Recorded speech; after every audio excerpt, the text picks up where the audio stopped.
تو ابو جہل ہے، تو ابو جہل ہے، یعنی تو جاہلوں کا باپ ہے۔ مصطفیٰ نے کہہ دیا، آج پوری دنیا ابو الحکم بھول گئی، اب سب ابو جہل کہہ رہے ہیں۔ آج اس کی اولادیں پوری دنیا میں پائی جا رہی ہیں جو حضور کی عظمتیں دیکھ رہی ہیں، حضور کی عظمتیں پڑھ رہی ہیں، حضور کی عظمتیں سن رہی ہیں، لیکن نہیں سمجھ پا رہی ہے، نہیں مان پا رہی ہے۔ اس لیے میں کہتا ہوں اللہ کا شکر ہے کہ ہمارے سنت والجماعت کے گھرانے میں پیدا ہوئے ہیں، نبی کے ماننے والے ہیں اور نبی کا کلمہ پڑھنے والے ہیں۔ میلاد مصطفیٰ سے رشتہ ہے اور یہ رشتہ آج تک نہیں۔ میری دعا ہے اللہ ہماری نسلوں میں یہ رشتہ قائم رکھے اور ہمیشہ میلاد پڑھتے ہیں، پڑھتے رہیں گے اور یہ کہتے رہیں گے، حاصل تک ڈالیں گے ہم پیدائش مولا کے بھوگ مثل فارس مسجد کے قلعے گراتے جائیں گے، خاک ہو جائیں ابو چل کر مگر ہم تو رضا، تم نے جب تک دم ہے ذکر ان کا سناتے جائیں۔ کیا بات ہے، ماشاءاللہ۔ نعرہ تکبیر، نعرہ رسالت، مسلک اعلیٰ حضرت سرکار کی آمد، جشن عید میلاد النبی، ماشاءاللہ۔ بہت خوب۔ اب سنیے وہ شعر جو میں پڑھنا چاہتا ہوں۔ ابو جہل نہ سمجھا رتبہ نبی کا، ابو جہل نہ سمجھا رتبہ نبی کا، ابو جہل نہ سمجھا ارے رتبہ نبی کا۔ مٹھی میں کنکر پڑھ لے، مٹھی میں کنکر پڑھ لے، کلمہ تمہار ہو، مٹھی میں کنکر پڑھ لے، کلمہ تمہار ہو۔ آئے نبی جی ہمرے آہی بہار ہو۔ چلتے چلتے ایک آخری بات میلاد کے حوالے سے بول کے اپنی بات مکمل کر دیتا ہوں میں۔ انشاءاللہ زندگی رہی تو پھر 12 ربیع الاول شریف آئے گا اور پھر ملاقات ہوگی۔ بہرحال سنیں، میلاد پہ دلیل مانگتے ہیں لوگ، کہتے دلیل تو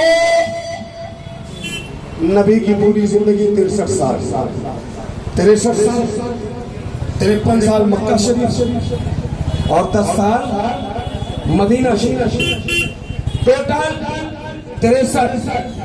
اگر نبی کو میلاد اتنا ہی پیارا تھا تو منایا کیوں نہیں؟ سوال ہے، سوال ہے نا۔ اچھا چلو، نبی کے بعد صحابہ کا زمانہ آیا، ابو بکر صدیق رضی اللہ تعالیٰ عنہ کا زمانہ 2 سال کیوں نہیں منایا؟ عمر فاروق رضی اللہ تعالیٰ عنہ کا زمانہ تقریباً 10 سال کیوں نہیں منایا؟ حضرت عثمان غنی کا زمانہ 12 سال تقریباً کیوں نہیں منایا؟ مولا علی کا زمانہ تقریباً 4 سال کچھ دن کیوں نہیں منایا؟ حسن مجتبیٰ کا زمانہ کیوں نہیں منایا؟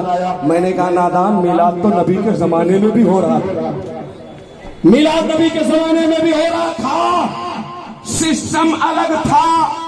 آج ہمارے زمانے میں تکنیک آگے نکل گئی، ٹیکنالوجی کا دور ہے، انسان ترقی کر چکا ہے، مائک بھی ہے، لائٹ بھی ہے، فانوس بھی ہے، اسٹیج بھی ہے، عوام بھی ہے، ساری شاہراہیں متعین کر دی گئی ہے۔ اس زمانے میں اتنی بہتات نہیں تھی، سہولتیں نہیں تھی، اس لیے لوگ نبی کا میلاد اور طریقے سے پڑھتے تھے۔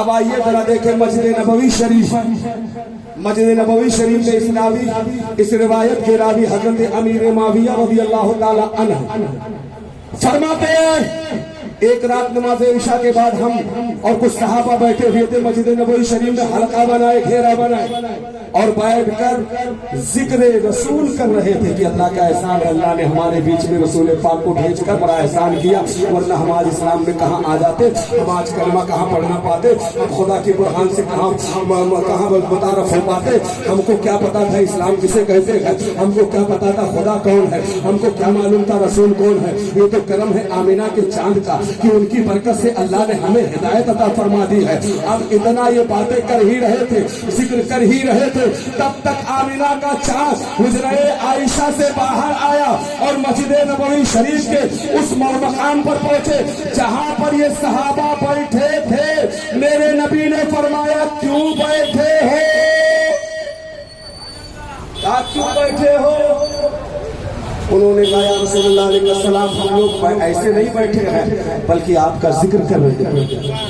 کیا کر رہے تھے؟ کہا ہم یہ کہہ رہے تھے اللہ کا احسان ہے کہ اللہ نے آپ کو بھیج کر ہمیں اسلام عطا فرما دیا، ایمان عطا فرما دیا، قرآن عطا فرما دیا. آپ نہ آتے تو بہاریں نہ ہوتی، آپ نہ آتے تو قرآن نہ ملتا، آپ نہ آتے تو رب کی پہچان نہ ملتی، آپ نہ آتے تو ہمیں سیدھا راستہ نہ ملتا. اے اللہ کے رسول، آپ آئے تو دنیا میں بہاریں بھی آ گئی اور ہمیں جینے کا طریقہ بھی مل گیا. آپ کے آنے سے ہمیں ایک سچے خدا کی پہچان مل گئی. میرے نبی صلی اللہ علیہ وسلم نے فرمایا